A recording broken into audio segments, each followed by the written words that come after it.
בתוך כל טירוף החיים, כשהבית הפוך, יש כאן תינוקת יונקת, עוד שני קטנים גדולים שזקוקים לי, ומלא מלא מלא מטלות. עצרתי להכין לעצמי כוס קפה קר לזכרה, או יותר נכון לשובה והנצחתה של צאלה גז, השם ייקום דמה. והייתי בפרשה.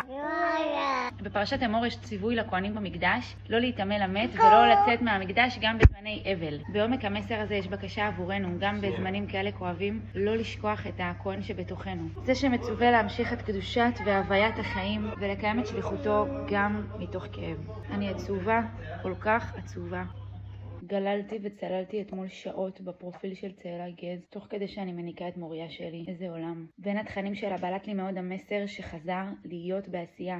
גם כשאני ממתינה למשהו, מה אני יכולה לעשות כדי שההמתנה תהיה יותר נעימה? גם כשאני בתוך מנהרה של כאב וקושי, איך אני לא מתחמקת מהמנהרה הזאת, אלא עוברת בתוכה, ומה אני עושה כדי לצאת ממנה ולהמשיך להפיץ אור לעולם. והכי הרבה בלט לי החיוך המקסים שלה שאומר, גם אם קשה, הכל יהיה בסדר. היא הלכה לעולם האמת ואנחנו נשארנו כאן בעלמא דשיקרא, עם הצבא הרוחנית שלה ועם המסר מהפרשה שאומר לקדש את החיים בכל מחיר. כי אמנם אנחנו ממתינים וההמתנה הזאת כואבת, אבל בסוף המנהרה החשוכה הזו יש אור גדול שקוראים לו גאולה שלמה. שם כולנו נתאחד בחזרה ונזכה לראות את החיוך המקסים של צאלה ושל עוד רבים וטובים שהלכו וישובו ולהיות כולנו אחד. להנצחתה ולחיינו. שבת שלום.